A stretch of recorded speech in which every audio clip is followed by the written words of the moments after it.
ಎಲ್ಲರಿಗೂ ನಮಸ್ಕಾರ. ರಾಯರ ಕಿಚನ್ಗೆ ಸ್ವಾಗತ. ಇವತ್ತು ನಾವು 4ರಿಂದ 5 ಸೊಪ್ಪುಗಳನ್ನು ಬಳಸ್ಕೊಂಡು ಮೊಸಪ್ಪು ಸಾರನ್ನು ಹೇಗೆ ಮಾಡೋದು ಅಂತ ನೋಡೋಣ. ಇದನ್ನು ಮೊಸಪ್ಪು ಸಾರು ಅಂತಲೂ ಕರೀತಾರೆ ಅಥವಾ ಬೆರಕೆ ಸೊಪ್ಪಿನ ಸಾಂಬಾರು ಅಂತಲೂ ಕರೀತಾರೆ. ಇದನ್ನು ಹೇಗೆ ಮಾಡೋದು ಅಂತ ನೋಡ್ಕೊಂಡು ಬರೋಣ. ಇದಕ್ಕೆ ಏನೆಲ್ಲ ಸಾಮಗ್ರಿಗಳು ಬೇಕು ಮೊದಲಿಗೆ ನೋಡೋಣ. ಇಲ್ಲಿ ನಾನು ಸಾಸಿವೆ, ಜೀರಿಗೆ, ಬೆಳ್ಳುಳ್ಳಿ, 1 ಸ್ಪೂನ್ ಸಾಂಬಾರು ಪುಡಿ, ಉಪ್ಪು, ತೊಗರಿಬೇಳೆ, ಈರುಳ್ಳಿ, ಮೆಣಸಿನ್ಕಾಯಿ, ಹಾಗೆಯೇ ಟೊಮೆಟೊ ಹಣ್ಣನ್ನು ಕಟ್ ಮಾಡಿ ಇಟ್ಕೊಂಡಿದ್ದೀನಿ.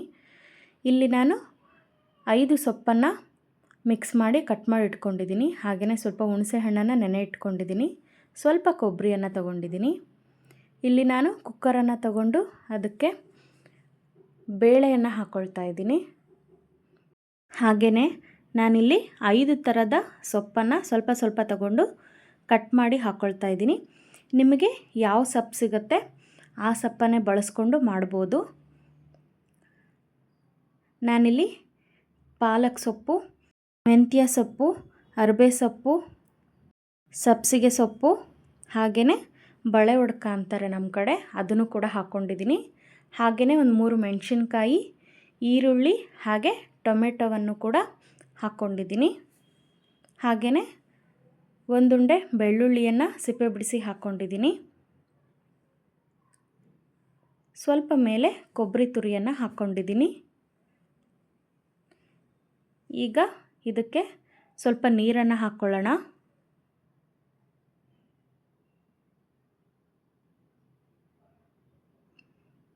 ನೀರನ್ನು ಹಾಕಿ ಕುಕ್ಕರನ್ನು ಮುಚ್ಚಿ ಇದನ್ನು 3ರಿಂದ 4 ವಿಷಲ್ ಹಾಕಿಸ್ಕೊಂಡು ಬರೋಣ. ನೋಡಿ, ಒಲೆ ಮೇಲೆ ಇಟ್ಟಿದ್ದೀನಿ. ಇದು ವಿಷಲ್ ಬರಲಿ. ನೋಡಿ, ಇಲ್ಲಿ ಚೆನ್ನಾಗಿ ಬೆಂದಿದೆ. ಇಲ್ಲಿ ನಾನು 4 ವಿಷಲನ್ನು ಹಾಕ್ಸಿದ್ದೀನಿ. ಹಾಗೆಯೇ ಒಂದು ಪಾತ್ರೆಗೆ ನಾವು ನೀರನ್ನು ಸಪ್ರೇಟಾಗಿ ತಕ್ಕೊಳ್ಳೋಣ. ನೋಡಿ, ಈಗ ನೀರನ್ನು ತಕ್ಕೊಂಡಿದ್ದೀನಿ. ಚಮಚದ ಸಹಾಯದಿಂದ ಚೆನ್ನಾಗಿ ಇದನ್ನು ಮಸ್ಕೋಬೇಕು. ಚಮಚದಿಂದ ಸರಿಯಾಗಲ್ಲ ಅನ್ನೋದಾದರೆ ಈ ಥರ ಆಲೂಗೆಡ್ಡೆ ಸ್ಮ್ಯಾಶರ್ ಇರುತ್ತಲ್ಲ, ಅದರಿಂದ ನಾನು ಮತ್ತೆ ಅದನ್ನು ಚೆನ್ನಾಗಿ ಮಸ್ಕೋತಾ ಇದ್ದೀನಿ. ನೋಡಿ, ಈಗ ಚೆನ್ನಾಗಿ ಮಸ್ಕೊಂಡಿದ್ದೀನಿ. ನಾವು ಸಪ್ರೇಟ್ ಮಾಡಿ ಇಟ್ಕೊಂಡಿದ್ವಲ್ಲ ನೀರು, ಅದನ್ನು ಕೂಡ ಹಾಕ್ಕೊಂಡು ಚೆನ್ನಾಗಿ ಒಮ್ಮೆ ಮಿಕ್ಸ್ ಮಾಡ್ಕೊಳ್ತಾ ಇದ್ದೀನಿ. ಇದಕ್ಕೇ 1 ಟೇಬಲ್ ಸ್ಪೂನ್ ಆಗುವಷ್ಟು ಸಾಂಬಾರು ಪುಡಿಯನ್ನು ಹಾಕ್ಕೊಂಡಿದ್ದೀನಿ. ಹಾಗೆಯೇ ರುಚಿಗೆ ಸ್ವಲ್ಪ ಉಪ್ಪನ್ನು ಹಾಕ್ಕೊಳ್ಳೋಣ.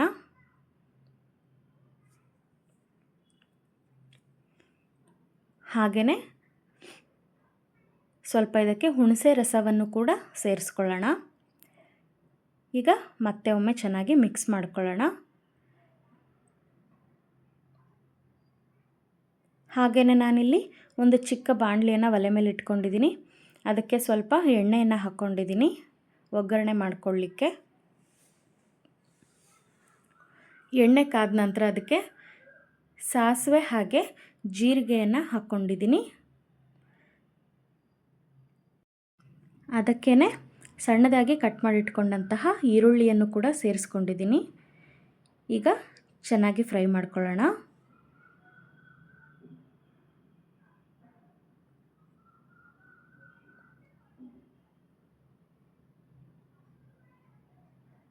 ಹಾಗೆಯೇ ನಾನಿಲ್ಲಿ 1-2 ಒಣ ಮೆಣಸಿನಕಾಯನ್ನು ಹಾಕ್ಕೊಂಡಿದ್ದೀನಿ. ನಿಮಗೆ ಬೇಕಾದರೆ ಹಾಕ್ಕೋಬೋದು, ಇಲ್ಲಾಂದರೆ ನಡೆಯುತ್ತೆ. ನೋಡಿ, ಈಗ ಈರುಳ್ಳಿ ಎಲ್ಲ ಚೆನ್ನಾಗಿ ಫ್ರೈ ಆಗಿದೆ. ಅದನ್ನು ನಾನು ಸಾಂಬಾರು ಮಿಶ್ರಣಕ್ಕೆ ಹಾಕಿ ಮತ್ತೆ ಒಮ್ಮೆ ಚೆನ್ನಾಗಿ ಮಿಕ್ಸ್ ಮಾಡಿ ಒಲೆ ಮೇಲೆ ಕುದಿಲಿಕ್ಕಿಟ್ಟಿದ್ದೀನಿ. ಇದು 1 ಕುದಿ ಕುದ್ರೆ ಸಾಕಾಗುತ್ತೆ. ಈ ಟೈಮಲ್ಲಿ ಉಪ್ಪು ಬೇಕಾದರೆ ನೋಡಿಕೊಂಡು ರುಚಿ ನೋಡಿ ಸೇರಿಸ್ಕೊಳ್ಳಿ. ನೋಡಿ, ಚೆನ್ನಾಗಿ ಕುದೀತಾ ಇದೆ. ಇಷ್ಟು ಕುದ್ರೆ ಸಾಕಾಗುತ್ತೆ. ಈಗ ಒಲೆಯನ್ನು ಆಫ್ ಮಾಡ್ಕೊಳ್ಳೋಣ. ನೋಡಿ, ಮೊಸಪ್ಪು ಸಾರು ಅಥವಾ ಬೆರಕೆ ಸೊಪ್ಪಿನ ಸಾರು ತಯಾರಾಗಿದೆ. ಇದಂತೂ ರುಚಿ ತುಂಬಾ ಚೆನ್ನಾಗಿರುತ್ತೆ. ಹಾಗೆಯೇ ಈ ಸಾಂಬಾರು ಅನ್ನಕ್ಕೆ ಹಾಗೆ ಮುದ್ದೆಗೆ ತುಂಬ ಒಳ್ಳೆ ಕಾಂಬಿನೇಷನ್ ಆಗುತ್ತೆ. ನೀವು ಕೂಡ ಟ್ರೈ ಮಾಡಿ. Thank you.